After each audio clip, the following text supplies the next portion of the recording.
So we're at the Rudolph Elder Park in Morant Bay, St. Thomas, where Ministry of Economic Growth and Infrastructure Development will be having a public engagement session this afternoon. So we are here today for this meeting at the Rudolph Elder Park in Morant Bay, St. Thomas. Remember that they will be doing some upgrading of the park, right? So today's discussion will include the Rudolph Elder Park renovation, proposed park design and plan upgrades. Resident feedback and suggestion will also be accepted. So we are at the Rudolph Elder Park in Morant Bay, St. Thomas for this public engagement session today, Wednesday, 25th of February 2026. New designs and upgrades, and hearing your ideas and feedback. This is your chance to help shape what this is becomes. Join us Wednesday, February 25 at 4:30 p.m. at Rudolph Elder Park. Welcome you all to the Rudolph Elder Park public engagement session. Yes, man, initiated by the Ministry of Economic Growth and Infrastructure Development. And it is very significant that we are having it right here in the best parish of Jamaica. We believe that we are the best parish in Jamaica. Yes, man, if you believe that St. Thomas is the best parish of Jamaica, let me hear you make some noise. Yes, man. As the word of God would say, the wise men came from the east. All right. And so welcome to everyone. And so to give the official welcome on the program, this is to be done by His Worship the Mayor, Councillor Louis Chin, but unfortunately he is unavoidably absent. And so coming to extend the welcome in his absence is the Deputy Mayor, Councillor Michael MacLeod. Thank you, Master of Ceremony. Good evening, everyone. Good evening, Master St. Thomas, good evening.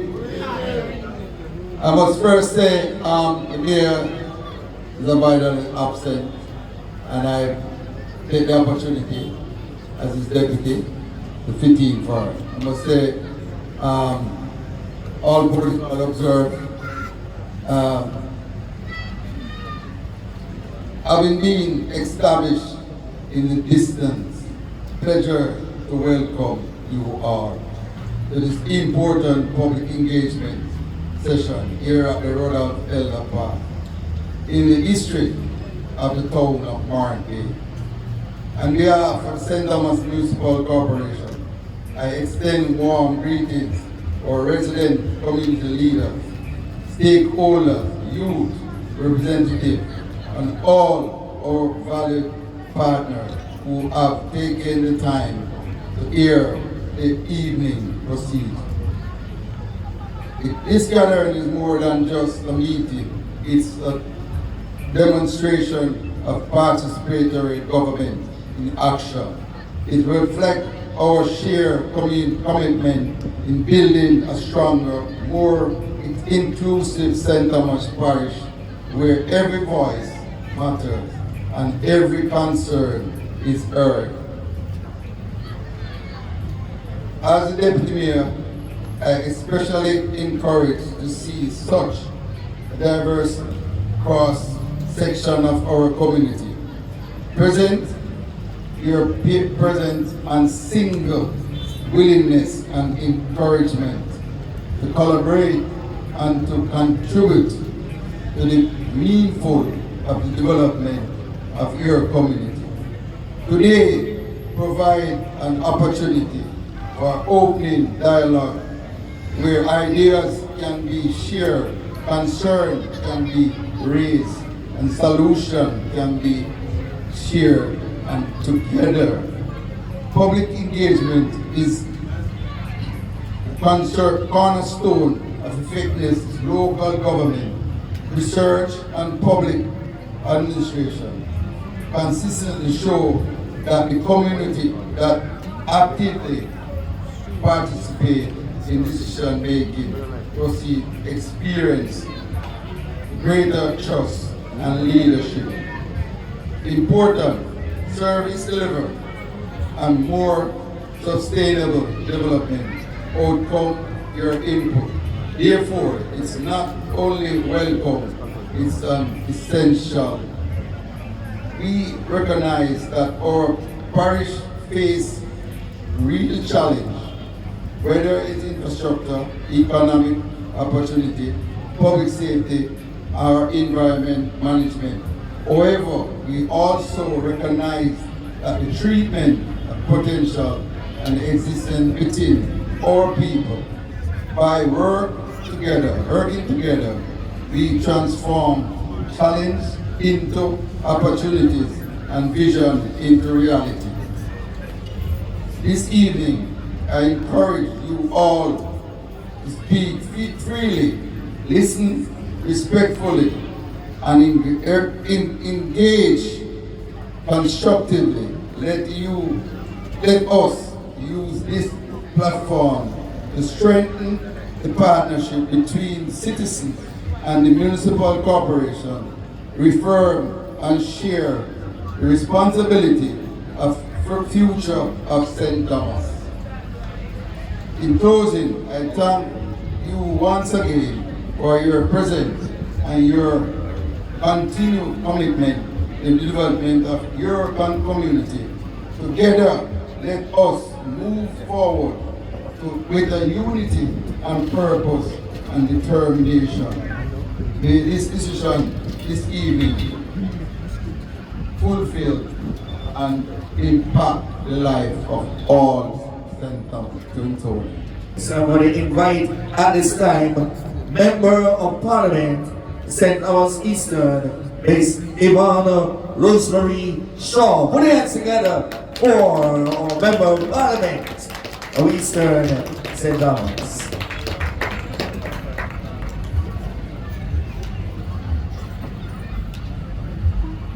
Thank you very much, Mr. Master of Ceremonies, Mr. James, councillors of the St. Thomas Municipal Corporation, members of staff, I must say, representative from the Ministry of Economic Growth, a very hearty good evening. Citizens of St. Thomas, I can see you, I can hear you, I hear you every day. So I just want to take this opportunity to say thanks to you for being here. I am very pleased to be associated with this evening's function. This is indeed a milestone for this parish, St. Thomas land we love. The history of this park is a very rich one. And I'm not here to talk about myself this evening. I'm here to talk about persons who have made valuable contribution to this proposed development. I remember the days when former councillor Rowan Bryan, everybody know him as Washi, may his soul rest in peace. Washi has always been talking about this park. Washi had a passion for this park.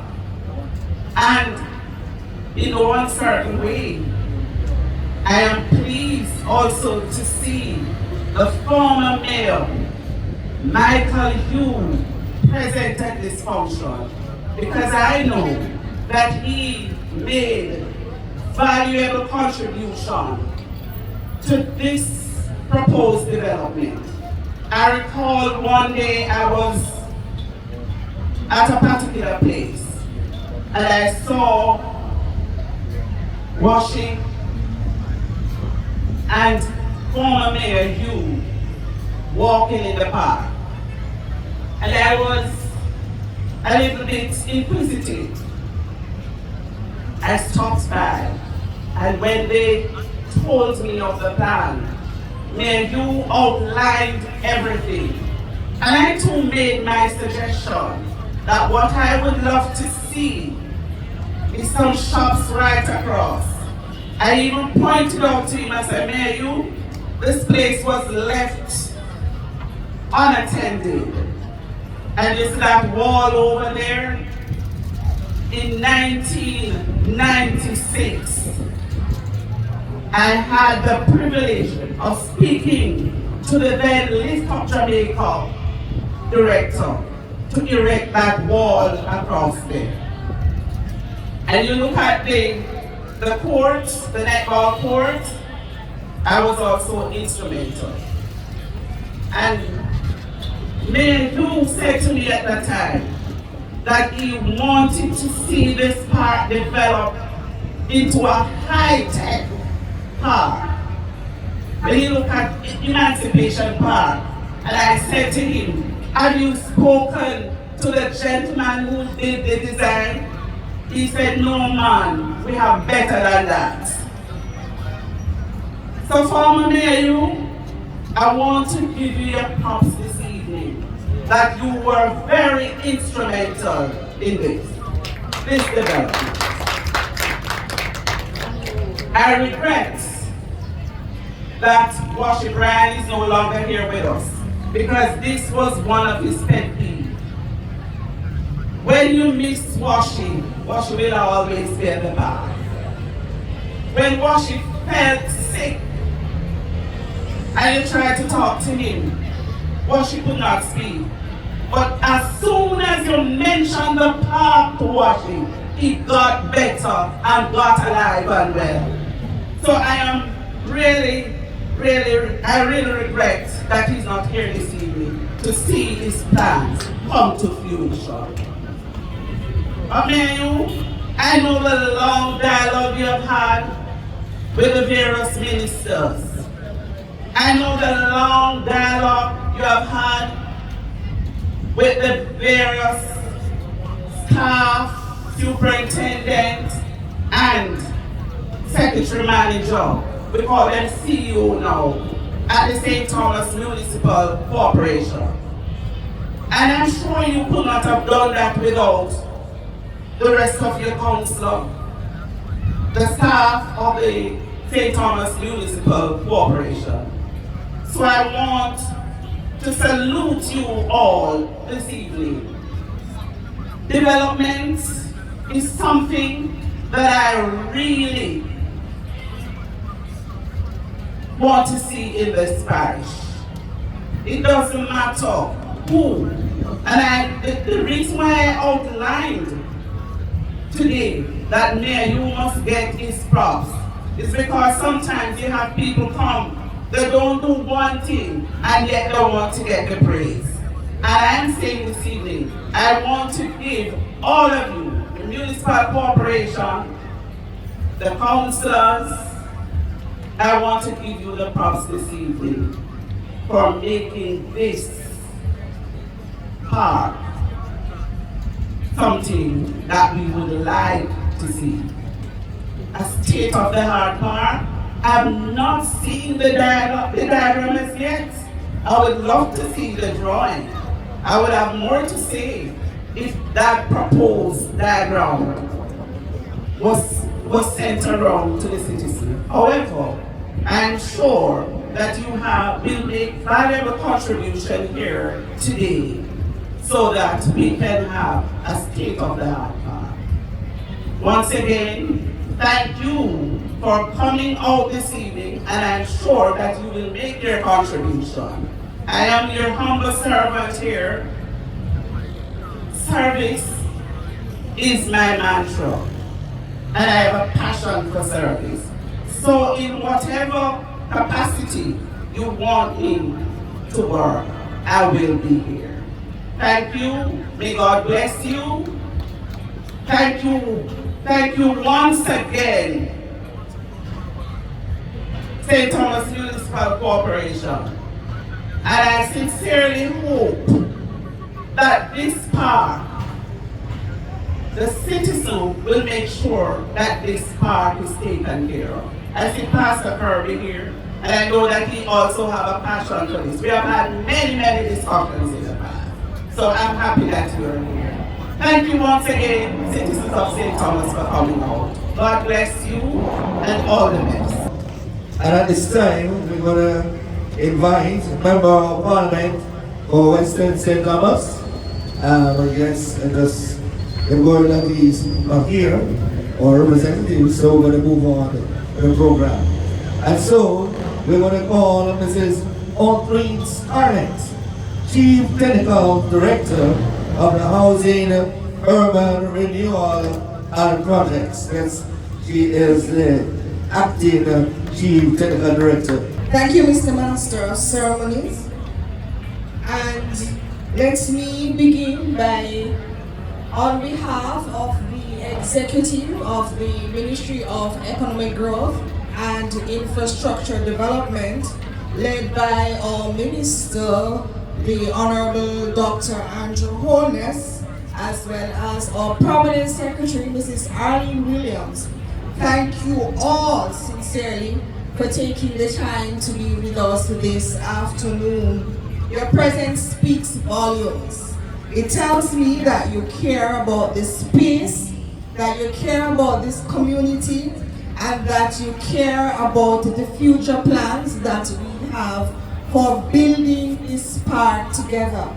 So as you are aware by now, we are here to discuss the proposed upgrade of this park under the ministry's urban renewal program.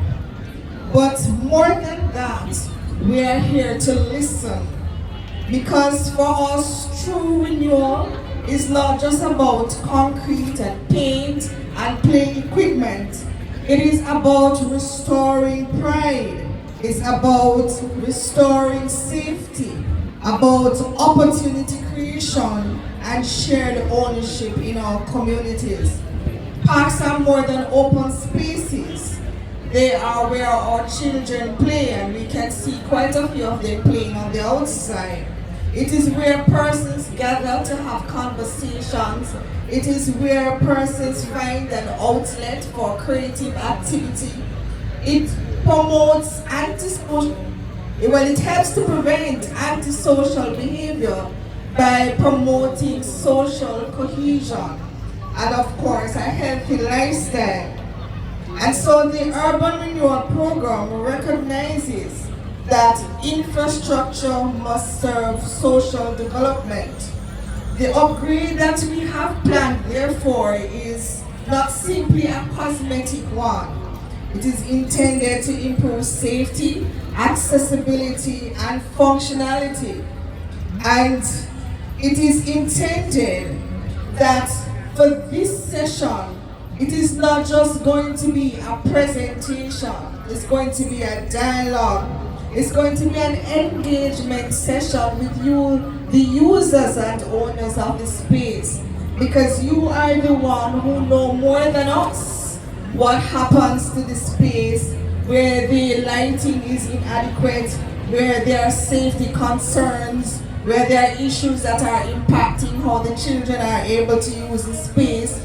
You know what you would need to make the space more comfortable and more usable for you. You see, we don't want to just design a community for you, we want to design it with you. And so part of why we're here this afternoon is to engage you, to get your feedback, to ensure that at the end of the day, when we are complete, that the space is inclusive and accessible to all, and that the design reflects the character and culture that is unique to St. Thomas, unique to Morants Bay. And certainly we want to make sure that the amenities that are provided respond to real needs and not just the assumptions that we might make is what you require.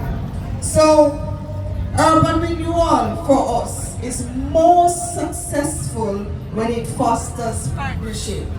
And so we know that the government can invest in infrastructure, but ultimately the long-term success of this park is going to be dependent on shared responsibility. It's going to be dependent on you, the users, taking ownership with us and protecting and preserving what is going to be constructed. And so, as I said, tonight is not just about presentation, it really is about a conversation. We want to dialogue with you. We are committed in the ministry to transparency, and so part of what will happen is that there is going to be a sharing of what is proposed, the scope that we're looking at, and the next steps, so that we can get your feedback, document it, go back to the drawing board, and include what you have shared with us as far as possible in the final project and in the final design. So again, let me thank you all for being here, and to say again for us that renewal is not just about rebuilding the spaces, it is about reaffirming community.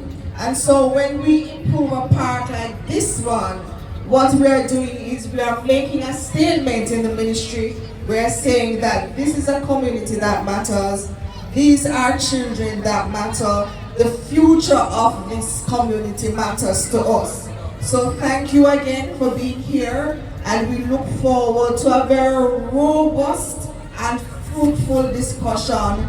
And as I said, at the end of the day, for us, it is not just about developing and redeveloping a park, but it is making sure that the persons in and around this area who will use this park will end up with a facility that serves their need, will end up with a facility that creates social cohesion, will end up with a facility that promotes wellness, healthy lifestyle, living together, a park that you can be proud of, a park that will stand as a monument for this parish and for this community and for what it represents. So thanks again for being here. As for this time, we're going to have the project purpose, background and upgrade proposal, and this will be done by Mr.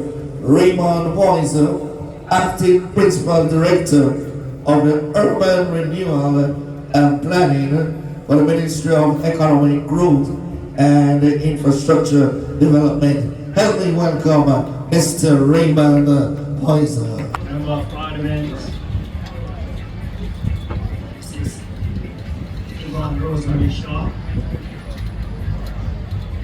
councillors from the St. Thomas Municipal Corporation, staff from the St. Thomas Municipal Corporation, and key stakeholders present, including residents of St. Thomas, particularly Morant Bay. It is a very great moment that we're here, and as the Acting Chief Technical Director, Mr. Safri Scarlett, just pointed out, the ministry is not about solely developing the physical aspect, but also looking at transformation in terms of social behavior, because the two go hand in hand. When this park is fully upgraded and renovated, it will require enhanced social behavior to keep it from returning to the state it is in. So, I would like for us to look at something symbolic. Those of you who know the phrase, draw a line in the sand. It is really an athletic term used to demonstrate a firm, non-negotiable commitment to a higher standard. What I would want for residents of and the key stakeholders of St. Thomas is for all of us to draw a line in the sand this evening where this park is concerned. The famous landscape architect Frederick Olmsted referred to parks as the lungs of a city. I just want us to pause for a moment to think about the functions of our own lungs in our bodies. When we have parks in cities and urban centers, they function to improve air quality through green spaces provided. Not only that, but they act as cooling elements against the urban heat island effects. So we are allowing cooler temperatures within this local. Improved health, therefore less pressure on the Princess Margaret Hospital. And that is what we want is, as CTD started online.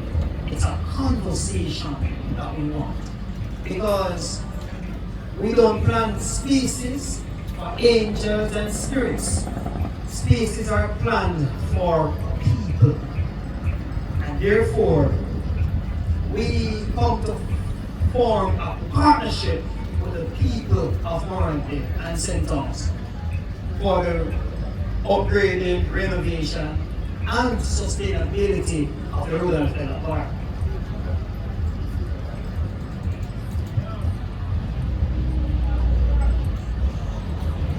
The goal of our upgrading project is to upgrade the park through the incorporation of elements that align with key urban renewal tenants that will benefit the users.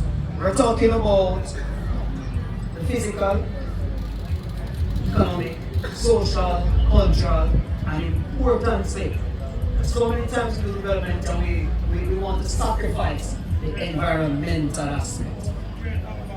So it is critical that we understand these elements, and these will be incorporated in design. And I will take you through a short walk, a presentation form, and you'll see how we intend to do so. There's a vision, and earlier we started the event by the singing of what I would call the number one anthem in the world. In those words that we sung, are those words that were played. It's a critical line. Give us vision, lest we perish. And the good book teaches us that without vision, people perish. So it is critical that we have a vision of the Rudolph Park. What does it look like? Right? What is a vision?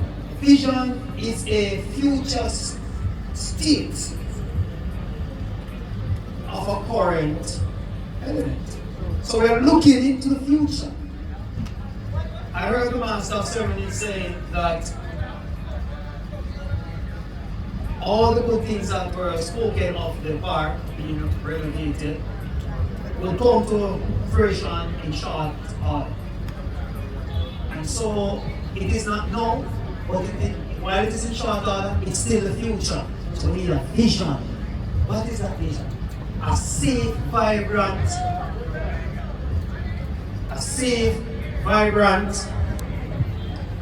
inclusive and sustainable park that caters to all users. And by inclusive, We're talking about children, adults, elderly, males, females, all, and persons with disability. We can't come and we spend and we design lovely facilities, and when we do an evaluation, whether it's through a survey or book talk, we get to understand that, or we come and observe. We come and we observe that there's a lady in a wheelchair and she's struggling to get to the gazebo, or she's struggling to get to the fountain. No, or a child with disability struggling to go by the play area. That's not what we want. We want a park that caters to the needs of all users.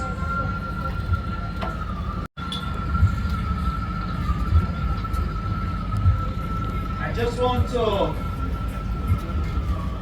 speak as to the translation of this vision. It's proactive action. The ministry would have looked at parks, public parks, as one of the main areas under our urban renewal and development program, because we understand clearly that parks serve as the lungs of urban spaces. We looked across the landscape in terms of our country. There are some public parks, but the main one persons can always talk about is which one? Emancipation Park in the capital. And just a few years ago, the Harmony Beach Park was constructed in Montego Bay, the second city. There are a few public parks, but they are not up to the standard and they are not catering to the needs of the residents within those spaces. So it is our concern and we want to change that. By changing that, we're being proactive. We want vibrant, safe spaces. We want spaces that are inclusive. We need to include elements of sustainability. Right? It's okay that we are catering and looking at the trees and plants, a variety of plants. Right? But also the benefits of the facility should be derived over the long term. That's why a maintenance plan is critical. And so the municipal corporation will be working closely with the ministry where this is concerned and working closely with the residents because we are in this thing together. So I spoke about the 5 elements earlier and incorporating these elements in the design in terms of the physical, we're looking to change the image of this park. Persons, we have been here several times, the team from the ministry and the municipal corporation. We have been conducting assessment of different features and elements within the space to see what are the elements that should be maintained, what are the elements that we can retain in the new design, what are the elements that need to be taken out, and how can we have the 5 elements be represented in the design. And so the physical aspect in terms of the image, transforming the image of this. The entrance gate, it is our intention to change that. So you have a more aesthetically pleasing entrance, a more elegant entrance, as well as the front perimeter fence. So we're talking about elevation of the current fencing with grillwork on top to create an elegant look for Rudolph Park. The social aspect is about creating and stimulating greater social cohesion. If we're talking about inclusivity and incorporating diverse users, it's about how do we design the park so that social activities take place. There's social interaction, social cohesion, which will all tie to social development.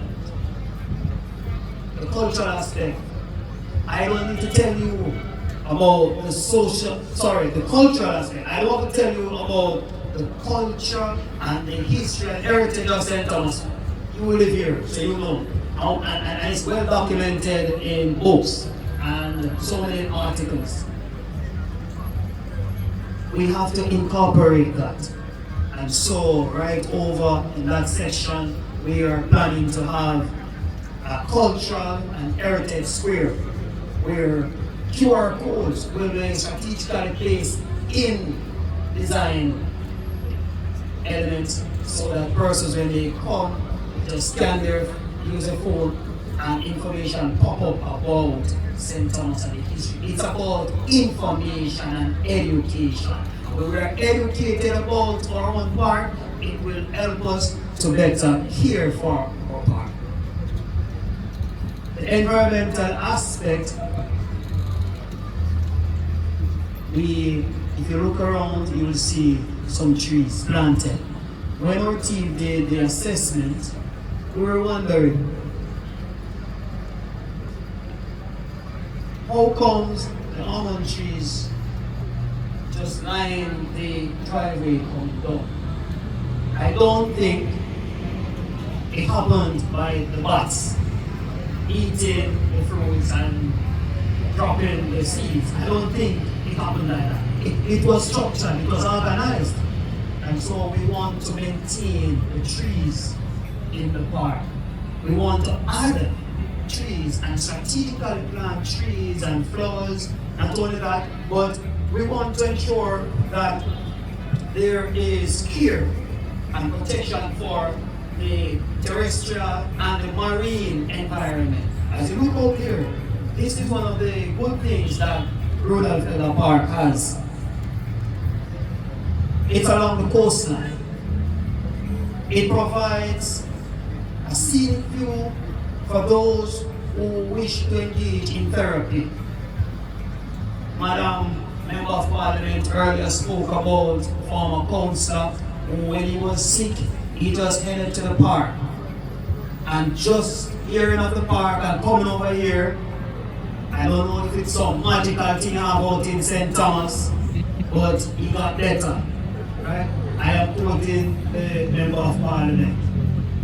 So we have to understand how the environmental element is important to us, and it's our responsibility to ensure that this element is incorporated in the design and we care for it. And the economic aspect, we are looking at concessionary shops. And these, also what I should point out is that in our design, where we can use alternative building materials, that will be incorporated. Mainly because it's not just about the hard concrete surfaces. We're not building a concrete jungle out here. And I'm going to show you something. Since our last visit, our urban renewal team at the ministry, we have been researching to look at materials for even the park furniture. For example, benches. And we have found some. There's going to be a jogging trail as well. And we're looking at how best can we reduce the amount of concrete. Yeah? It is very fascinating, and we get passionate when we discuss and we have our vibrant discussion to the office about transformation of spaces. And I can say the Rudolph Park is no different. As a matter of fact, this one is special mainly because of some existing features that we just can't ignore. And they're very good, beneficial, and we want to keep them in the design. The concessionaire shop is to promote the local entrepreneurship as well as generate revenue which will go back into the maintenance and sustainability of the park.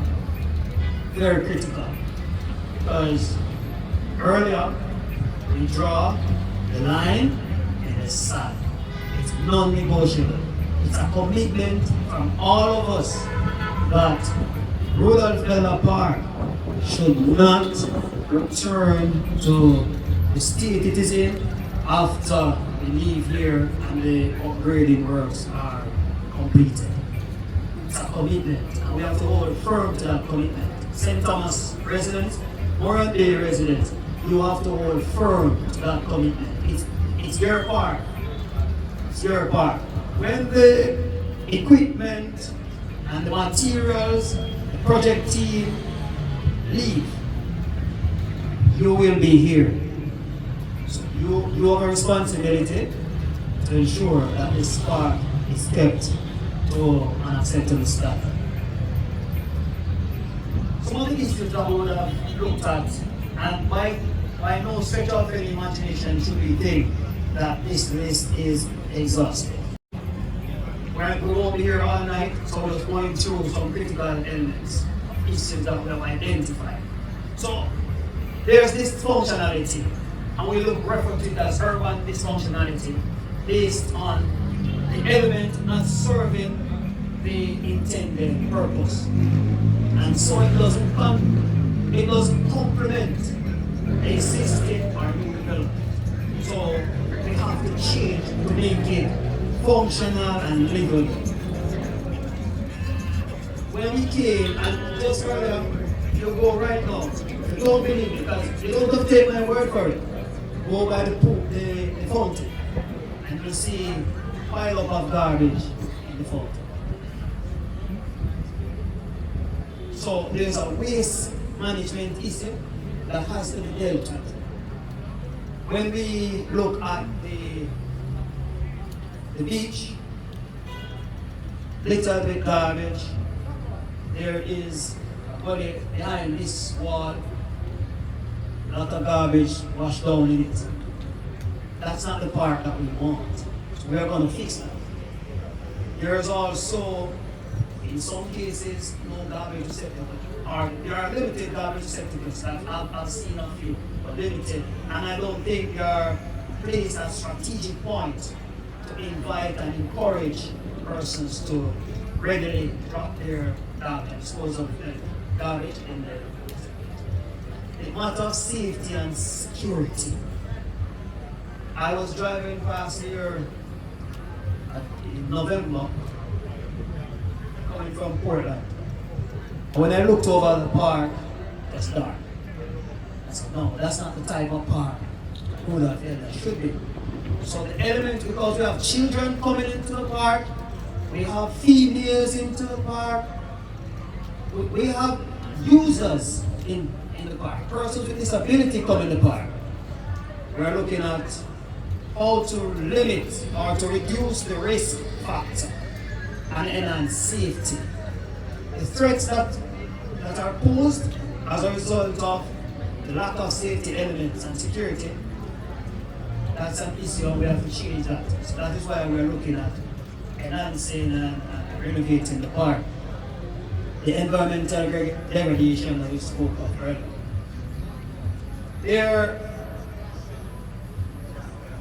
We have some features proposed, and I must say we have been to this park over 10 times. I have been here close to 8 times, and formally and informally. So if I call the informal times, and I know about all. But we have done a lot of assessment looking at critical features and areas of the park, and I just want to point them out in terms of what the scope will include. New entrance and perimeter fence, as I indicated earlier, walkways, and the walkways will be a mixture of colonial classic bricks and pavers. Walkways are strategic. Not only that, you just have a walkway because it's perfectly one part, but persons must walk strategically and they should connect to important points in the park. Renovation of the fountain. The fountain must become the focal point of the park. And when you go in other parks elsewhere, there are elements that serve as focal points. Some may be a fountain, some may be a monument, some may be a gazebo, but there are focal points, the central point that pull, and it's like the fingerprint really of the facility. Yeah? Once you hear about Rudolph Park, it must jump out at you, the fountain.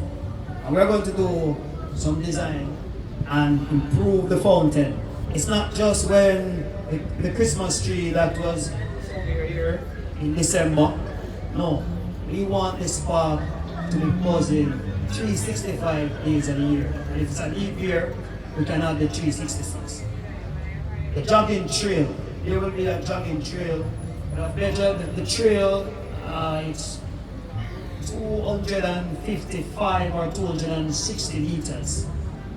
Those who are in the business of healthy lifestyle, and we should be in the business of healthy lifestyle, you will be catered for in the park. We will have a jogging trail. Also landscaping, beautification. The lighting will be a mixture of electrical and solar. And the restroom, we have looked at it. New restroom and changing room will be a part of the school. The multi-purpose court here to encourage recreational activities and sporting activities here.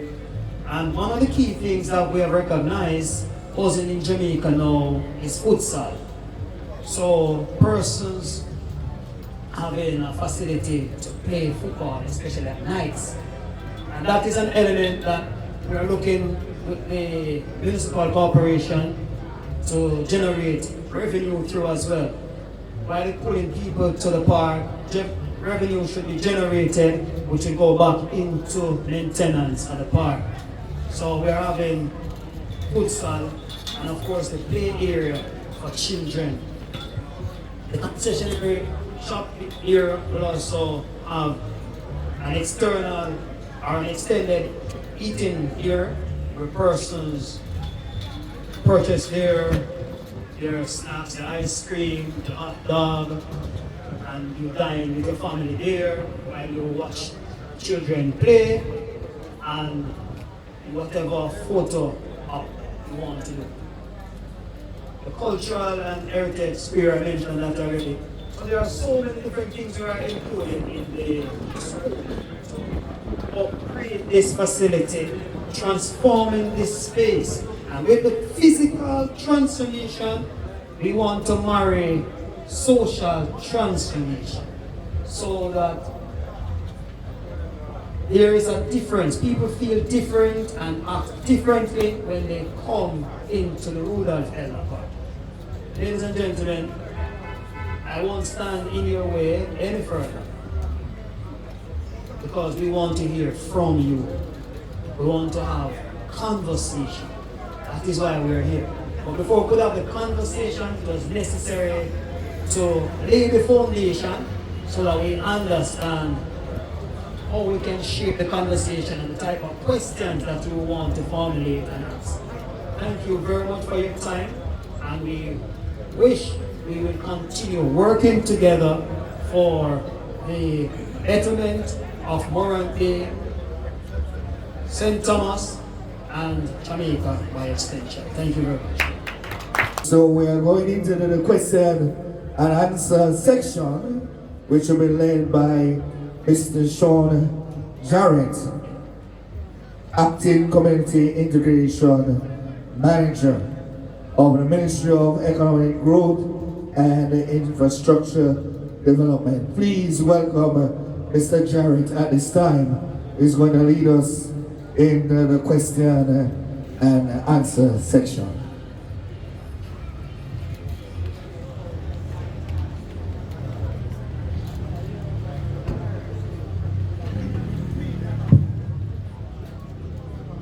Good evening, everyone. It has been a good meeting so far, and we are very glad that you have come out and you are participating and sharing the event. What we have up on the screen are just some images of concepts of what we hope the park to look like. These are preliminary, and they are just to tease your brain to see what a park at Rudolph Elder could look like in terms of its redevelopment. Now we have one person ready and ready to go, and we'll get to him in a bit as we allow this to just roll out.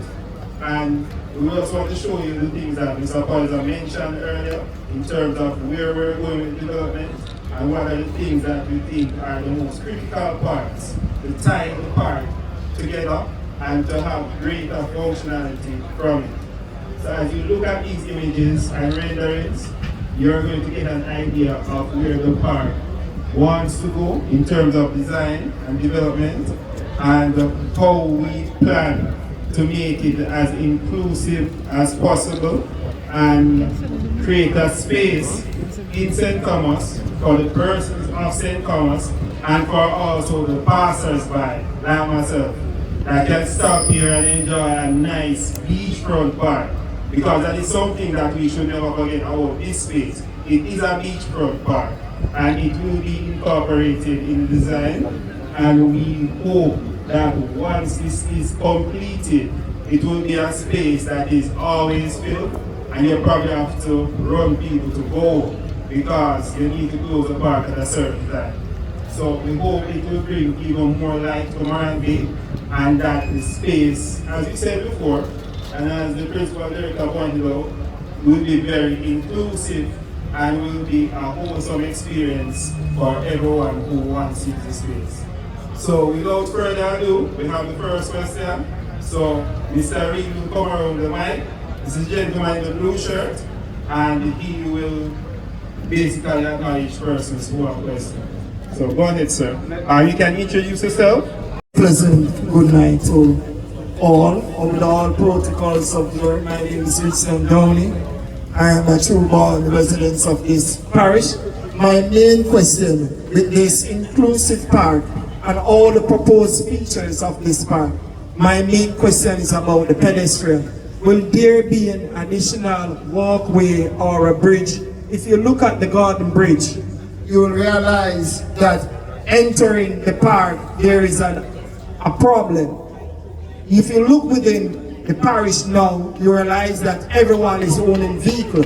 And sometimes when you look, the vehicle and the pedestrians are rubbing shoulder to shoulder. So if you're coming from town and you're entering into our town, this is currently on the right side, I am proposing, if there is any space in the proposed feature, that a bridge for pedestrian, a well-laid, modern type pedestrian bridge be fit to this inclusive park where all persons of all age groups can use that bridge entering into this newly proposed inclusive park. Thank you so much. Okay, very, very good observation. And as it relates to that, we can talk further about the bridge aspect. But what we are committing to do is to have a pedestrian gate that leads directly into the park, which is separate from the driving.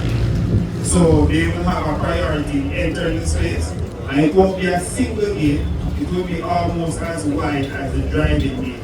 So persons can easily access the space, and once they get into the park, there will be a split of walkways that bring them to either direction. One walkway will bring them over to the shops and the kiddies area, another one will bring them all the way around to the gazebo. So we'll have basically routes for pedestrians, and we'll also think about how we manage the pedestrian experience within the park, because the park is not just for people driving in, but for persons on foot of all ages using the space.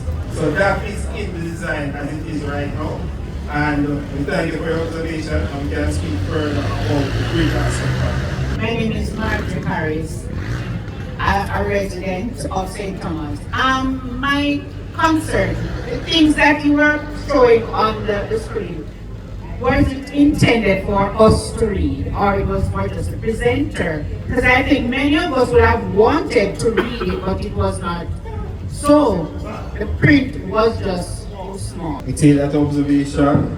In future, we'll ensure that the audio, visual, and the presentation material are more adapted to enable the crowd to see properly. So we take that observation. Next question.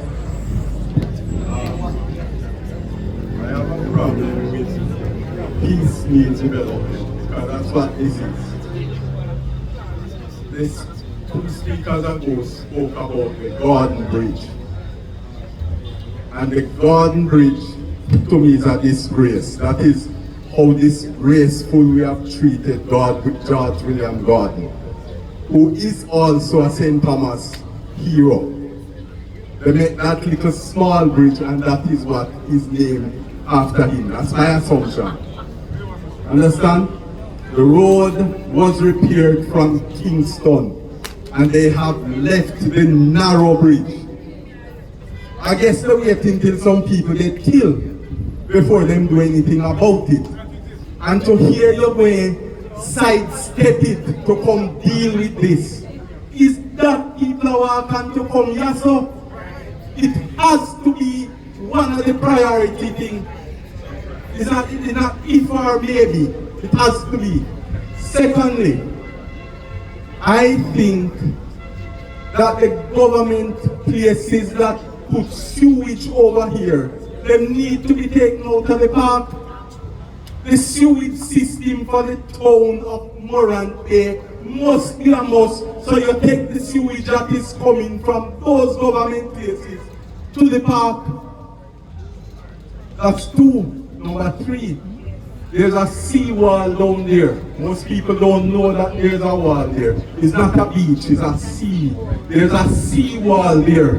That wall needs to be higher, because when hurricanes come, the day after it's pure sand over here, and that factor needs to be taken into consideration with the building material you're going to use to build whatever over here.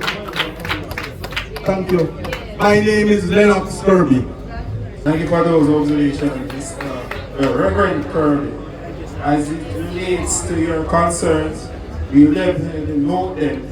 And in terms of the seawall and seaside development, it's almost an opportunity cost in terms of how much we spend on these projects. So we are thinking that this is a beach property, well, a sea property as I mentioned, and it's a park that is used in good weather times. So in terms of any protection for the space, we think about that in terms of the infrastructure that we're building on the park. And for the most part, we're using materials that will, if not withstand, maintain their integrity in terms of any disastrous events. And we also put in things that are here that if they are impacted, because you can't stop nature per se, they can be easily recovered or redone. So we have thought about all that, but then there's also a ceiling that we have to work with it. So we note your concerns and we'll add them to our discussions as we go forward. Ricardo Brown, Fisheries Extension Officer assigned to the parish of St. Thomas. I'm suggesting, as it relates to the plants that we place, that they actually labeled and also encourage to use endemic plant species, especially our palms, because we tend to use a lot of overseas palms that we have species that are from this country.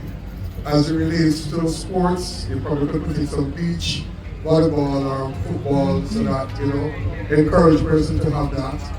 Also, I know the SAC representative, I forget her name, was actually encouraging the officials to have a boat racing with a regatta, so they could set up at that park could be that space.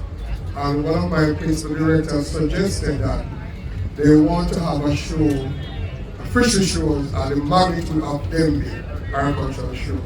And I was saying to him that St. Thomas is in place. And he asked me to give reasons, I couldn't give reasons at the time. But I think if you really set the design and develop it, that is one thing you could incorporate, because you have a lot of guest house in the parish, and the fact that you are so close to the sea, you could also put that as in. As it relates to the fountain, I suggest too that you have fishes in there, and also would encourage us to use our local species that make sense, because a lot of us don't know that a lot of fish that we are familiar with. I grew up in Canada. It was when I was going on a free trip to the Blue Mountains, I realized I wasn't seeing any tilapia, what we call perch in the water. I wasn't seeing sandfish, and what we call cadaver. And when I checked with my instructor at that time, I found out that tilapia was actually an introduced species. So we can get our local species in these fountains, so people are aware of what we have here, and that can be a way forward as well. And for the shop, I'm suggesting that one, the setup that live species like lobsters can be older when the customer comes. So St. Thomas, people journeying from all over Jamaica to come to a particular restaurant down the road. And so this can be one of the places that people will come to get something that is fresh and freshly caught and prepared. And it even allow the facility, the customer want to prepare it, that can happen. But that is something we can put into that. Really and truly also, when I observe, I see it's a river, I need to check the history. I'm really sad when I saw what I saw in terms of the waste. And so we really have to manage the garbage, the sewage that gets to that location. It's just a turn off. And so, as I said, in terms of the shop door, especially having enough space where live, caught species can be held and prepared so the customer can announce the experience.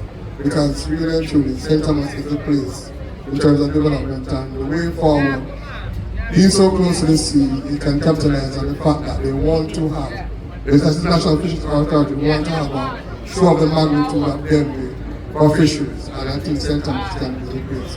Your points are noted, and as it relates to the shop space, we will definitely create the space. And as to how it is used, we leave it up to the entrepreneurial minds of the persons who are in those spaces. So we will basically set up the spaces for persons to come and be creative with it and to see how best it can function. As it relates to how we do the tree species or animal species that are here, we're in partnership with other branches of government like forestry, especially for trees on seaside parks and in other areas. And as you mentioned about the fisheries department, we'll have further dialogue there as well to see how to best maximize it. Because we don't believe in bringing in external species to a certain space. As we mentioned earlier in the previous presentation, we looked at the almond trees. So when we're thinking about trees for the space, we're going to think about the trees that are thriving already and see how best we can incorporate more of those within the space and other species that can work in the same environment. So we take note of your recommendations. My name is Ashley Samuel Johnson. We live here somewhere. Me born and grew St. Thomas. Every day me hear say them want fix the park. Then we tell election they say them want fix park. Number one, it not started, Rowan, Washi, Brian, Vigilant to fix the park. It happened, can pass and gone.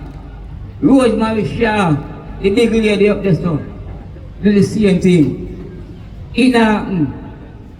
We not talk about the park now. There's a police, I got there and everything set up. Visit the children that mash up the park. Number two, St. Thomas people, 4 times to wise up. You see the sea when man talk about down there, so? People dead. I could remember up there, so a young man can't lick down a young man and kill him right up there, so. Me talk about what me know and experience. And my last speech, the park need to come back.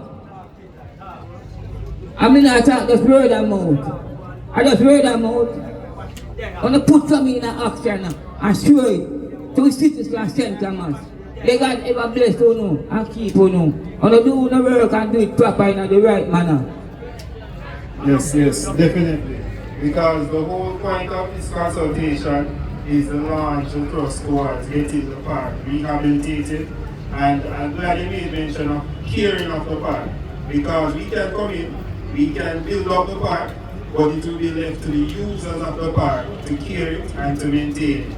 So we'll try as best as possible with park signs and rules and so forth, but it's the civic responsibility of the persons using the space to maintain it over time and not to destroy it. So on that part we are in line, and we hope that when persons get the park and have the opportunity to use it, they'll also remember it's their duty to ensure that they don't destroy it and it lasts for generations, and that it is a monument to the greatness and the achievements within St. Thomas. My name is Nika McFarlane. I am a resident of St. Thomas, and I am a vendor right over here. I am also a Myconian. Things I want to know, I'm talking about myself Put the mic to your lips. and other vendors as well. What we want to know, are you guys going to cater for us as the vendors? And not only a vendor, but a student of Michael. This is actually my livelihood. What I really do is pertaining to him.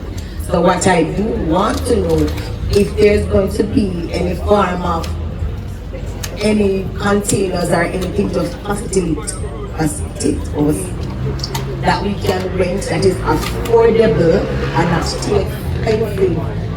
We'll not make we bother rent it again. And the bin at the park, it is not presentable, it will look good for a park really. Because St. Thomas is been known, this park is the best in Jamaica. And for the bin to be out there, I don't think a park should really have a bin. If not looking good at all. Because when the bins are overflowing, me myself as the vendor have to get bags to start it out, because you know the health inspectors and stuff pertaining to food have to be kept well. And the bins here also is too small. And it's not looking appropriate for the bins overflowing and the dogs coming in and inoculating the place with all this garbage and pampers and all those stuff. So I strongly believe that the bins should be more bigger, you know, have some other things to facilitate garbage pertaining that, because if we have this beautiful place, we need to ensure that, you know, it's appropriate, and we are not the only St. Thomas going to use it. We have tourists is going to come as well, and we want when they come in, they can say yes, this is fully equipped, it is fully kept, and the benches and stuff like that. And if the plan is, well, they say the plan is there and it's just a sketch of this, I strongly believe if the politician says, well, this is what we're going to do, I will put my trust and wait and say, okay, but I am defending myself and my kids to ensure that we have somewhere where we can vend as well. Okay, noted. A big part of this development is the partnership with the St. Thomas Municipal Corporation, and as it relates to vending and garbage collection, we will definitely have those under consideration in terms of the design. As was mentioned before, there will be shops to that end, and also a space that persons can sit in front of shops, have their meals, also looking over the little play area that will be really good. So we are thinking about vendors in the space in terms of persons who actually get spots for vending. That will be done through the municipal corporation itself, which will be responsible for the vending, and similarly for the garbage collection with the NSWMA. So we will put in the facilities in place. We'll have bigger garbage bins, more bins, have a garbage collection area. So in terms of the maintenance and the scheduling for collecting, that will be worked out from the onset. So it's just the managing of the space that will ensure that it is always in very good condition for the citizens of Morant Bay and St. Thomas firstly, and then for any other visitors who want to use the space. Because the impetus of development is for the citizens of Morant Bay and St. Thomas. So we are bringing it to as high a level as possible for the persons who are here, and the standard will also welcome others, but who are the primary objective in terms of renewing and redeveloping this spot. Okay, thank you very much.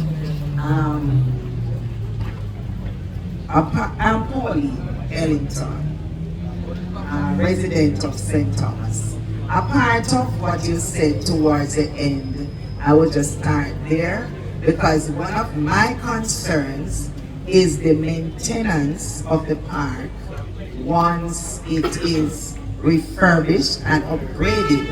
Some years ago, the licensed beach, there was significant upgrade there, and when it was finished, it looked quite nice. And today, it is in a very bad condition. So, my thing is, once the resources are put in, there must be an agency with the responsibility and the budget to maintain it, so that we can have something in the parish that maintains standard. That's one. Two, I'm not sure if I caught everything, and I could not see the slides properly because the print was fine. But in terms of new, I heard the jogging trail and the shops and improvement of the fountain. Are those the new additions? Also, there will be an area for futsal. We're thinking about the volleyball space on the sand. You'll have a coordinated parking space, a road that will run through the park, hopefully a one-way going through, so you don't have to conflict at the gate. And outside of that, as you mentioned, the shops, and also the lawn area with sitting spaces and benches, lights, garbage receptacles, and also a heritage corner that will talk about the historic spaces. All right, very good, because that was going to be my suggestion. A heritage corner, a nice little area, where persons can come and get interesting facts about the parish, and because our history here is very strong. So I am voting for the heritage corner, and another section where we can highlight our country parish, whatever. So I am happy to know that it is not just the upgrade of the fountain and the jogging trail, but there's going to be a heritage corner. Thank you very much. Mrs. Ellington? Mrs. Ellington? Yes, it is. So, to add, there's an important aspect. Your concern is maintenance, which is very good concern. As part of the plan to upgrade and renovate is for the municipal corporation to prepare a maintenance and sustainability plan. The municipal corporation is custodian of the park. Therefore, we work in partnership for this to be established. Important to know, management is with the municipal corporation. So they will have to put in a park management structure, whether it's employing park managers, wardens, So deal with safety and ensuring that the facilities are not being destroyed, and establishing and directing park rules. These are things that will be mandatory in going forward. Because remember earlier, were you here when I did the presentation? We all drew a line in the sand. Right? So that not all of us, and especially the users and the municipal corporation, the responsibility for due care for the park will rest on your shoulders. Right? So residents have a responsibility. And when the park rules are installed and erected, that persons obey the rules, or they will face the penalties that will be associated with it. I believe you will get full cooperation from the residents, because as long as there is a system. No, I'm saying I believe that, because if you look, for instance, at the park in Kingston, Emancipation Park, I don't see it being destroyed.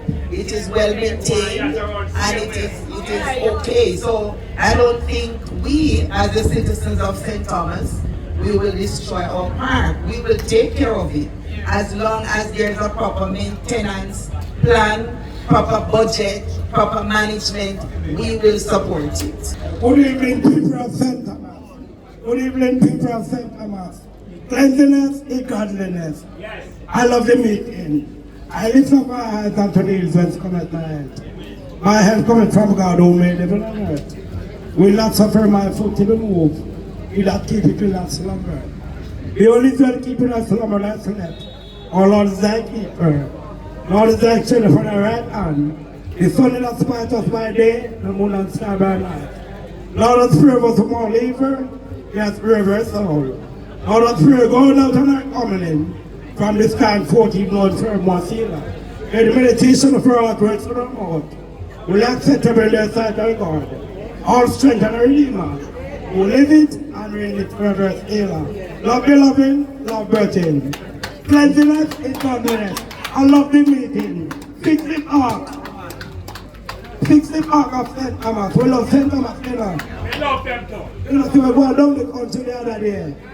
Bless God and live, man, and give us strength.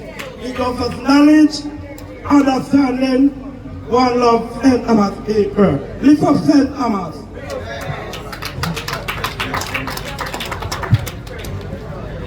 Yeah, good night. I'm here at the city. I was born about 100 yards away from the farm. I don't know how many people inside here can tell me how the park was structured before. I really want to ask a question. This is a general question. When this implementation of this development of this park, the community, majority of the community in St. Thomas was informed about this meeting. Yeah, we send out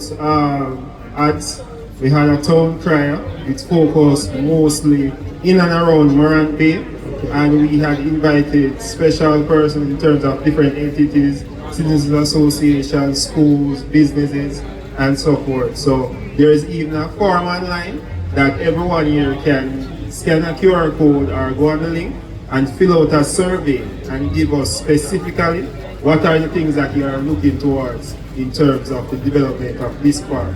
And we will definitely go through them and use them in our meetings to come up with a final design to implement for the space. Alright, now go ask St. Thomas people now. You know how much time the government of Jamaica always talk something about the development of majority of the price in Jamaica. Now, we in St. Thomas, we always get some promises about building this, building that. You see, this park here, we can tell anyone inside here, or the park instructor. 1968, the youth are swimming on the liquor.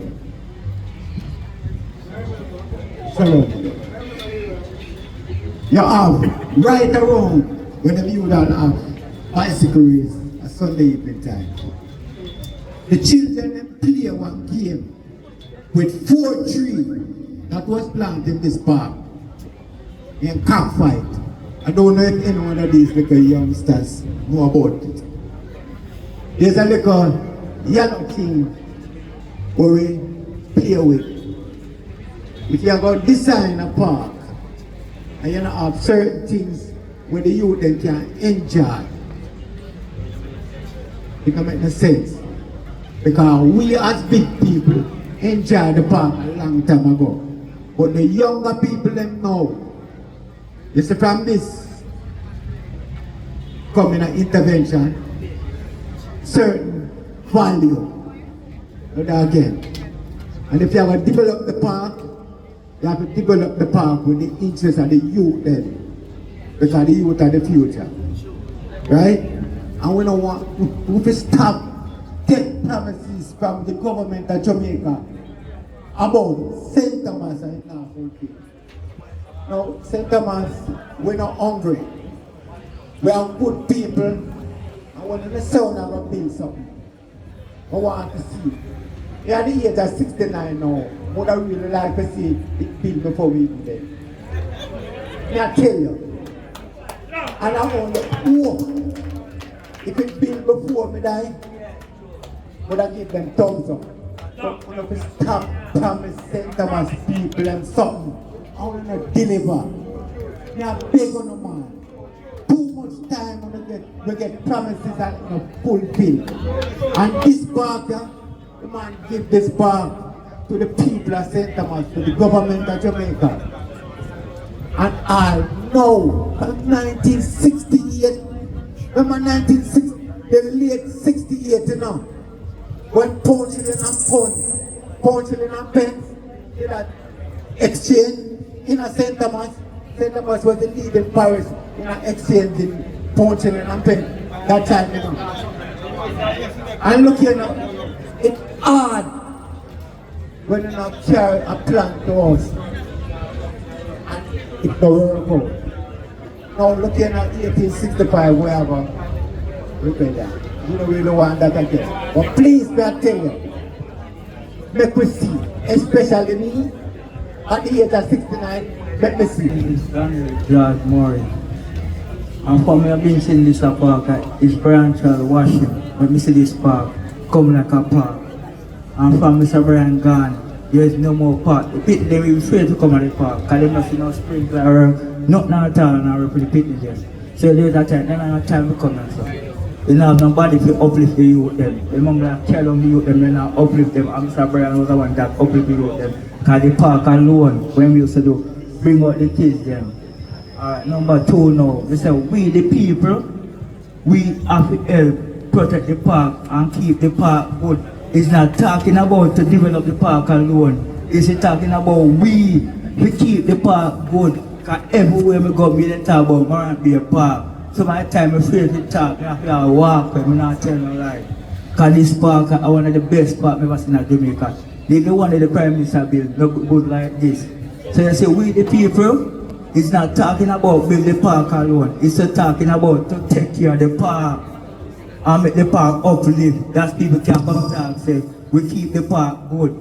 If a rubbish drop there, sir, you take it up and put it into a bin. Don't walk left it, don't throw it away there, sir. You drink out a bucket, you put it somewhere in the bin. Don't throw it there and walk left it. So we need to uplift the park. We the people have to uplift the park. Without we don't uplift the park, we not going to get no help or we not going to get no support. So we're going to forever get promised. My name is Sharika Taylor. I'm an attorney here practicing in the parish. I do think this is a good development to embark on, but my question to you is in terms of your planning for this space. What measures have you included in your plan that would ensure the safety of users of the space throughout the day and even at night? So not just from municipal corporation putting plans in place but what measures have you included in your development that would ensure the safety of users of the space? Very good question. We just go back to what was mentioned earlier in terms of safety for the space. So,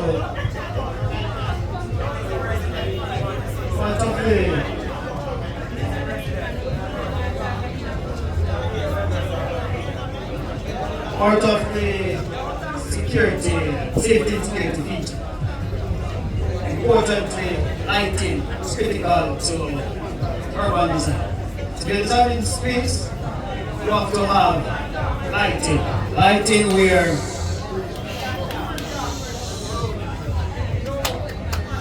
let's focus on the response to the question, please. Lighting particularly around the restroom area, play areas, the areas where persons congregate, right? So the lighting has to be strategically positioned as well. That's one. Also, in terms of partnership, there is a focus line, so you know that the south side of the steward side of the park has an open space. And that's where collaboration comes in with the park managers and park wardens to the municipal corporation being present in the park. They are assigned to the park to ensure that their persons feel safe. Yeah, there are no improper acts of behavior around the park, antisocial behavior, as well as the police will be a part of this because there has to be presence around, particularly whenever it gets to night, yes, along the beach side. So it's not just us being here talking about the features that will be there, but the social aspect of it, where partnerships are established with the critical stakeholders to ensure the safety and security of the users in the park.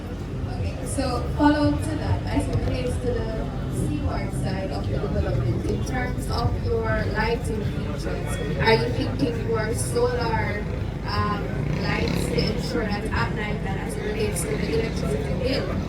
I'm assuming it's the parish council who may be putting the bill for that, but as it relates to that aspect of it, are those the things in terms of sustainability, are those the things that you are including in your development?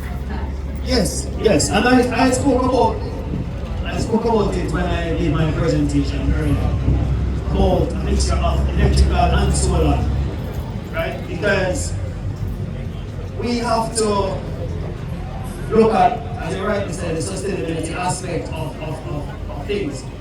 It's about positioning the lights. Lights are along the walkways, the ramps are well lit, so persons with disability can access these spaces easily at night or when natural visibility is poor. So we look at all these elements and will incorporate. In the placement of the different elements in the park are deliberate. If you notice, the kids will be right between two mostly adult activities, the courts and also the food area with concession areas. And that's deliberate to ensure that from all angles, adults can see what is happening. So they have a long stretch from the play area to where the sand and the sea is. So we are depending on the community in terms of children to help them to be safe and to use the space safely. So we have strategically designed or laid out the park to ensure that things get crossed in terms of surveillance, visibility, and also function. So we ensure that even where we have the parking, persons are driving towards the coast at all times, they're parking seeing the coast. So if something is happening, it should be visible to others, and that's where we hope the community will come in place and protect others who can't help themselves. I will say again, this was a great forum, and I appreciate you coming to share with us. And all the questions, they would have been asked. But what I want to now ask, seeing that we are here today, you're presenting this plan to us as a community, the residents and citizens of the parish of St. Thomas. From tonight, at this point, where do we move? Where do we go next? As a community, it's now you are going with your team, taking all the feedback that you would have heard this evening. How do we move forward? And when will we ever be involved again in what's come? Because usually you come at a forum, just generally, you hear from the community, and that's just it. What will happen going forward when it comes to the community again as we go in execution of this? Well, directly from this forum, we have a form or a survey form that we want persons to fill out. But if I can show you a QR code where you can scan it and get to the survey and put in your views as to what should happen in the smart space. So the very next step is getting full input from the community in terms of the design of the space. As we go forward now in terms of the usage of the park for this specific development is how persons manage the space, interact with the space. We will be working with the municipality in terms of how do we manage it, how do we interact with the park. So in terms of citizens' involvement, this is a big forum, and also the survey form that we have put up that persons can go along and they can fill out what their views are to push us in a particular direction for the development space. Thank you for that. Now I just want to say, while a survey and technology is the way to go, if it is that we're looking at feedback for from the general public, not everyone is that technologically savvy. And so you're saying a QR code. Yes, I know what a QR code is, but will we have somebody going around to, somebody who does not know? Somebody is moving around, but that's here tonight. So we just take it from tonight. What happens after? Well, in doing these things, there has to be a gap in interaction. So this is not the start of it. We have come to the park quite a few times. Some boys have mentioned that he has been here over 10 times. Some of us have been here almost 10 times. And what we literally do is walk the streets, go around and interview random persons about the park space. And we are also reaching out to specific groups like the Citizens Association, like the business community, and we are asking to get feedback in terms of how we should go forward in space. So it's not just one approach, we have a varying approach in trying to get feedback from the community. And once we have this feedback now, the next step is to put it in the machinery for the design. And once we all agree on that, that's where we go for the implementation. Because in planning and executing, it's a line process that we have to follow and get to the end. Because today we might have concepts here and ideas that we agree on, and we come back and we look again with different ideas, different concepts. So there has to be a guideline in terms of we have majority view, this is what most persons want, and then we go along with that. So we are following a process, and this is the culmination of the consultation, because we've been doing it individually up to this point. People are them good night. Tonight, I am part of the force of police. Tonight, I love my baby. When the dance are here when grandma is down. People, me, I be coming here and walk and pick up bottles, put in the jumper, day by day, night by night. People, I can't tell you, I need the park to come like park, because time will come when tourists will come here and do the park, and we need the MP to come together and we're going to show Eastern St. Thomas what is park is park. Glory unto God. Happy. I want all the MP, I hope when this start, I I don't want nobody say the park nah go work on MP, Prime Minister, Councillor. We need to come together and work on the park because wedding have dance and gone and the park now look more, it burn my heart. I don't like that. Peace and peace, perfect peace, in Marat Day, peace, perfect peace.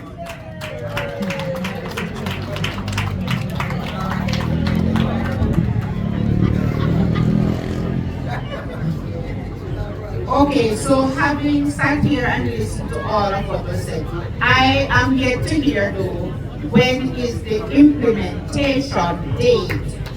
That we can leave here and say, all right, the next 2 months or the next 3 months or the next 6 months. Good point.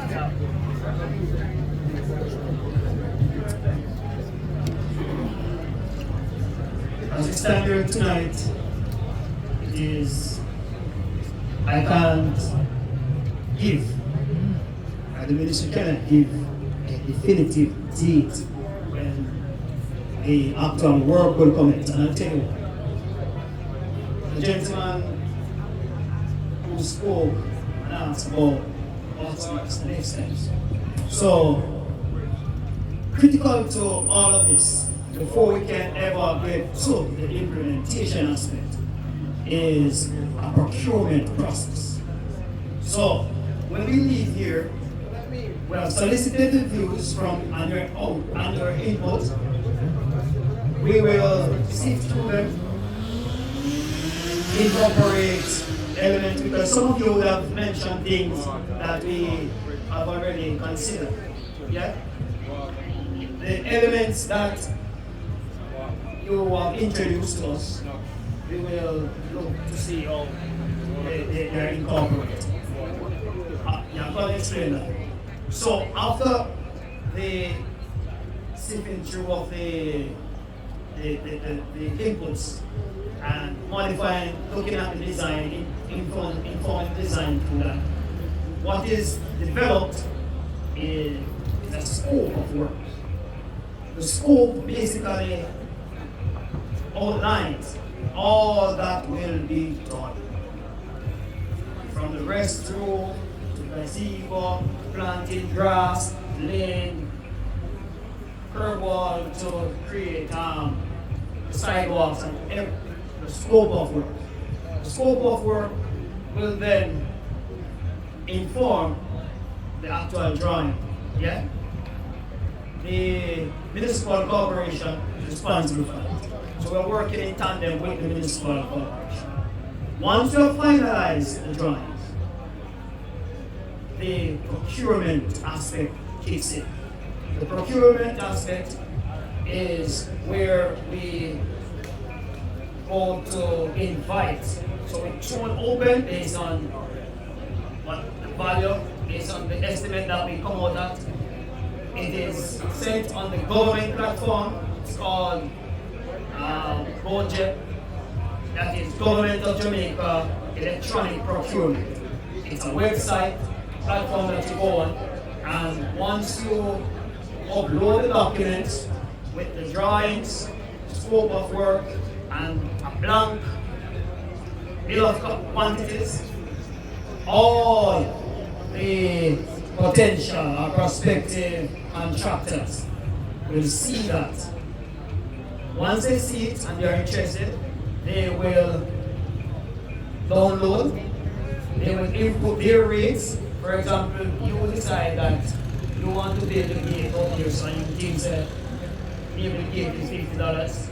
Another contractor might say this gate is $80. Another contractor, whatever the rate that the contractors will use, right? It's their rates. Once that is done, there's an evaluation process. All the bids must be evaluated for us to determine who is the successful contractor. There are criteria established, and these criteria are also included in the procurement aspect when the document is uploaded on the Government of Jamaica Electronic Procurement Platform. Once there is an evaluation and a suitable contractor has met and satisfies once the contractor satisfies the requirements and the criteria, recommendation is made, and this based on the scope of work that we're looking at for this part, it is a high level procurement, which means there are different layers or tiers that must go through. Right? So it comes at the ministry where it is evaluated and a recommendation is made. It goes now to the sector committee at the PPC, that's the Public Procurement Commission. Yeah? Where you have to now justify why I gave Mrs. Scarlett, why I said Mrs. Scarlett is the preferred or the suitable contractor based on the criteria that were set up. Once that happens, you get the endorsement from the Public Procurement Commission, it goes to the Cabinet. Once it goes to Cabinet, once the Cabinet is satisfied that the processes have been accomplished and they meet government procurement guidelines as per the Public Procurement Act and regulations, Cabinet will then what? Cabinet will then what? We can write now to the successful contractor that you have been successful in your bid and you have been awarded this contract to implement the proposed works at Rudolph Park. Once the contractor receives the contract, he submits his documents, insurance, the work schedule to see from when the start date to the end date, all the necessary documents vetted. The contractor signs his contract, ministry signs off. We have something binding. Words will commence. That takes about 10 years. Well, I don't know if you are better placed at the procurement committee, but that won't be the case, right? So, and I must outline to the gathering here. When you listen to the news and you hear matters pertaining to procurement, it is a very important and serious matter. Procurement. Because what is important, apart from encouraging competitiveness among contractors, the government wants to know that it's getting value for taxpayers' dollar. That is critical. So there are different layers and there are safeguards in place when it comes down to public procurement, because it is not, the money is not coming out of the MP's pocket or the council's pocket. It's not coming out of my pocket per se as an employee in the ministry. It is coming from the coffers where the public that pay taxes. Yeah, so it's public funds. And so we have to understand the seriousness of procurement. It's not a friend and company thing. There are layers and safeguards in place as by the Procurement Act and the Public Procurement Act and the Public Procurement Regulations. And we have to satisfy those. So it's very clear, because I'm sure you don't want, when we go through all of this tonight, and we go through the process and we go to tender and we get a contractor, you realize that it's a shabby contractor. You don't want that. Don't take St. Thomas. You don't want that. And that is why we have to ensure that the process, understand? The process is followed. So, some folks say that a change is going to come. And so we have to understand that it is not a I heard the concerns that persons have been down this road before, but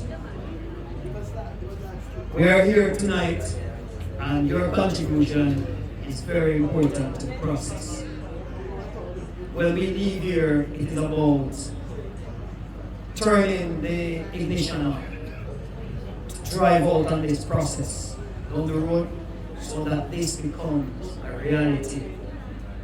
So that next year we won't have to pitch a tent again to say we're consulting anybody, because we won't need to consult. Yeah? And hopefully next time we come here, we're in a tranquil space where children are grown break long time and not breaking ground again until children playing, lights are on, and persons jogging around. So many users around the park. That's what we're all aiming for. But there's a process. It's very important that your tax dollars are spent the right way. Alright? Sir, I would really want for you to read the confusion on my face. Because I feel like I'm in a maze. I asked a question that could just, you simply could tell me, next year, the next 5 years or something, and we're not, okay, you have that beautiful outline there. Are you telling me, or am I to understand then that no consideration of any amount of money that would have taken, or something like that, they have something that is called a feasibility study or anything, and you come here and we are here and we are leaving here, well, I am leaving here more confused than I came, because I am not hearing that a timeline is attached to this thing, and you're telling me about all of those glorious and fancy things and procurement and all of those things. It has not answered my question, and I am really very more confused. And you can really confusion on my face, because I don't hide my emotion. I wear it sometimes on my face. Stop your confusion now. If you recall my first statement and answer, I cannot give you a definitive timeline. What I did was to help explain the process that we have to go through. So I cannot, it would be irresponsible to come and tell you we're going to start next. We're going to start May. And when May comes, we just start the process of uploading the documents. Then you understand, see them again on the drive and say, then come and promise, then promise, then promise. I'm not in the business of promise. That's not my mantra. So I have to explain the process so that all the persons here can understand what we go through in terms of the public spending. So I can't give you a definitive timeline. It is our duty when we leave here to go to our offices, go through the comments and the feedback that you have provided, incorporate as many as practical, move on to the next stage where the scope of work is done and the drawing and then the procurement aspect. Alright? I'm sorry, just one thing. You mentioned cost. Again, it will be irresponsible to mention cost, but we have to finalize the critical component of it, which is the drawing and the scope of work. Also, it will be premature and I will compromise in a process that I just explained was critical. So when we reach that juncture, it will be uploaded and the necessary contractors submit their bid in an effort to win the contract to upgrade your park. Alright? Alright, good evening. I have a couple questions. The first is when the procurement process is done, is it that it's the lowest bidder that is chosen, or is it the best suited, the best suited company for the job? Because sometimes they're not one and the same. All right. My second thing is, you were just explaining just how all this thing works. So when we use, let's say we had $10 to do this whole project, right? And you end up having to get the drawings done, you have to go through procurement, there's the lunches, there's the meetings everybody has to have. So by the time it's time to make the park, we might only have $2 left in the kitty. All right, that's another point. My next point is, we have come out here tonight because we were very interested in seeing what the vision for Rudolph Elder is. But at this point, I honestly don't see a vision, because you guys brought these pictures up here, but I personally cannot relate those pictures with this land. I cannot see what a lot of what you have up there really relates to what we have on this piece of land. So my question is, when you go back and you do the, I don't know, I can't remember what you called it, but then you get to the point where we have drawings of a possible finished looking product. My question is, how do we as residents get to see those? Are you going to make 3 drawings and then we can have some kind of, I don't know, a way for us to say, okay, to vote on it as a community of St. Thomas and say, oh, the majority of us picked for picture number 1. Maybe the majority of us pick for other ones. How do we know that the picture that we end up with is going to be what the residents of this space wants to see? Because honestly, from what you showed, what I'm seeing up there, I have no relation to it. That's my thoughts. All right, in terms of the design and the process, what we mentioned earlier was that these are concepts just to show off and say, all right, this is a likely direction that we're trying to go the park, and we pointed out different elements. So in the pictures, we cover the elements that are already in the park, like the basketball, netball court, the play area. We're introducing something called futsal, possibly volleyball, the shops, our vendors, and the eating area. So those things are things that, for the most part, are already here, and we're trying to enhance them. In terms of the finished look, what we're trying to get at with the images is to give an idea of how it could look in the end and how it can be substantiated in this space. As it relates to the final outcome, what we're relying on is the feedback that we're getting. So as we speak, the last time I checked, I think my colleague told me that at least 40, maybe 50 persons since we have introduced the survey has responded as to what they want in the park. So what we plan to do is to use these responses plus previous responses from previous surveys to see what are the elements that most persons are looking for the design. So that is how we'll come up with what we think is the most feasible design and what is the most practical. So it's a case whereby if we were to do designs and go out and come again, it might be an arduous process, because even tonight we have been publicizing this event for closer to a month. And then in terms of the turnout, we had a good turnout, but it would have been a better turnout.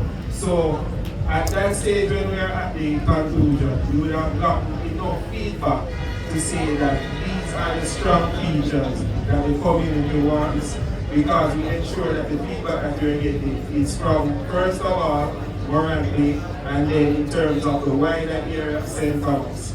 So that is how the line process goes in consultation and design.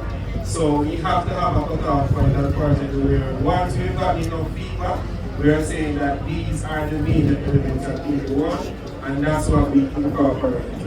As it relates to the procurement question about the quality of the contract and the lowest cost, it's a mix also along with the experience. Because if, for instance, we know that there's someone who just does not do good work, and they would have come on it, then we have to evaluate that and take that at face value, and it will help us make a decision. So, in other day, when a tender is done, there is a set of criteria that the bidders need to satisfy. So it's not necessarily the lowest, because if it is purely resting on the lowest, someone can just underprice the work just to get the contract, but then delivers poor quality. So the criteria established is evaluated. These criteria are evaluated when the evaluation process is done. So 10 bidders submitted. When the system closes the procurement, these are the 10 bids. They are evaluated against a set of criteria established and scoring points. They are given scores, and that's how we go through getting selecting a contract. Right? Because what is important, and I outlined earlier about the procurement process, public procurement process encourages competition, but also to secure value for money. That is the key. That is the key. And I can tell you that the Public Procurement Commission has now introduced a system where contractors are given scores by different clients across government.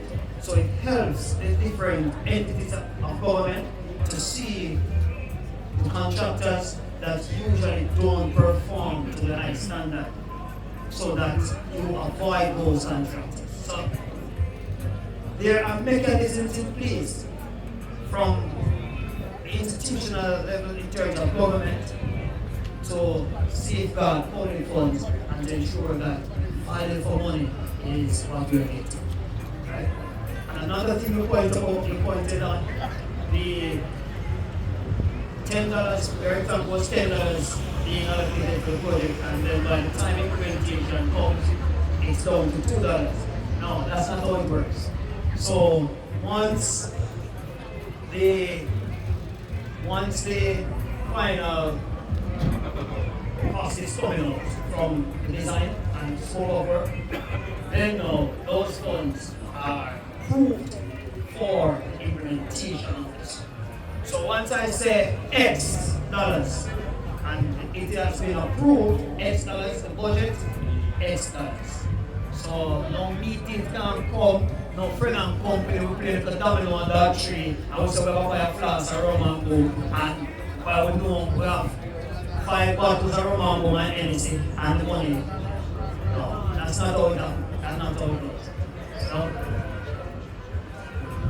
any more questions? Well, thank you very much for your question and your concern. I don't think we have any other questions, but one of the residents wanted me to ask about the concessionaire shops, who will be managing it, because they are concerned that it will become a mini market, and also they don't want the small man to be squeezed out and not given an opportunity to run these shops. As it relates to that, as I mentioned before, the municipal corporation will be the ones in charge of that space. And as it relates to, in terms of the persons, we work with them in terms of getting them to. And I don't think that issue for them currently in terms of the priority of persons, because we're looking at persons who are here, who are already vendors, and we're thinking about them in the plan, because some of them have been long established within the space.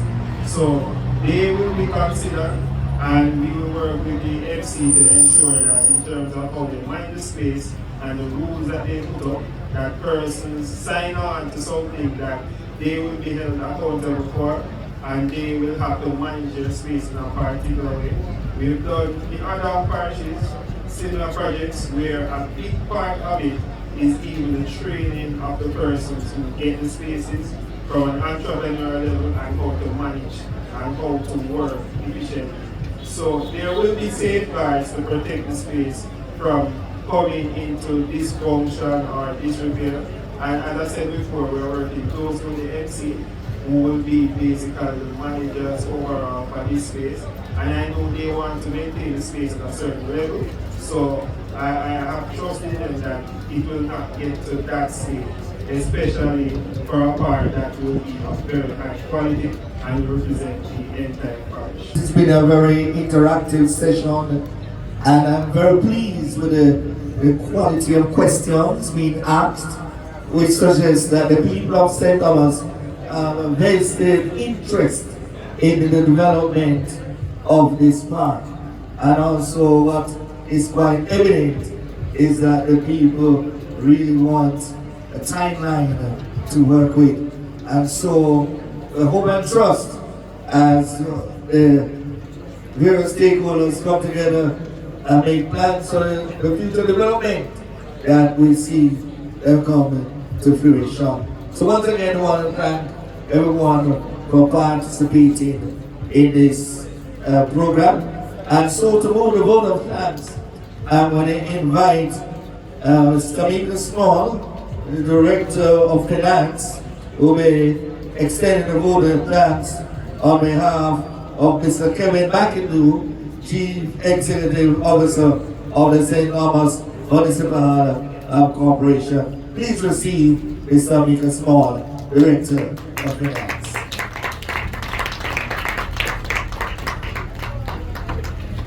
Good evening, everyone.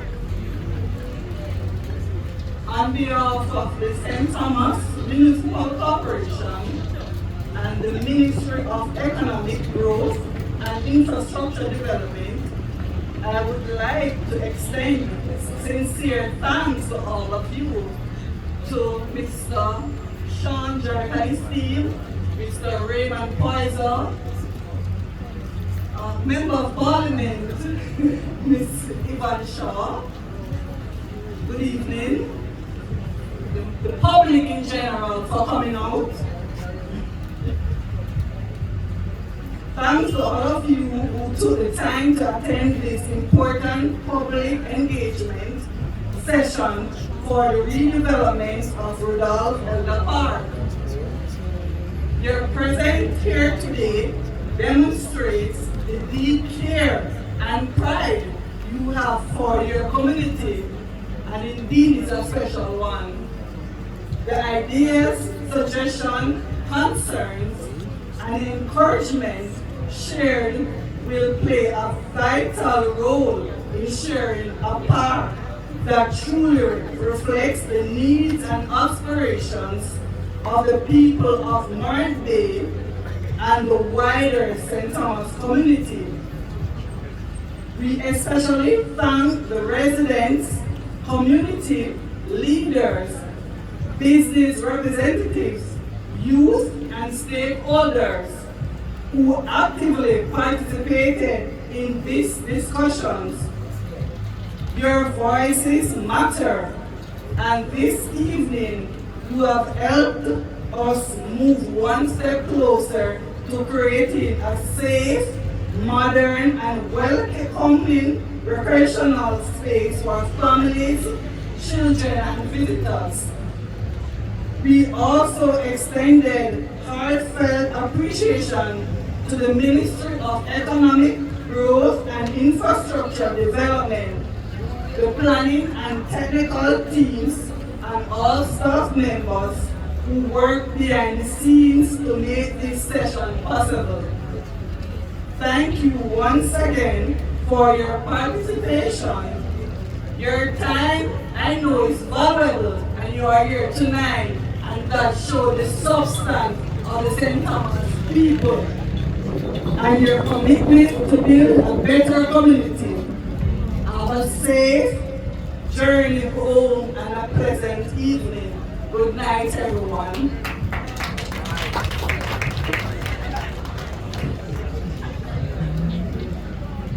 Here you have it, everyone. As the Director of Finance, Dominic Small, extended the word of that. And so once again,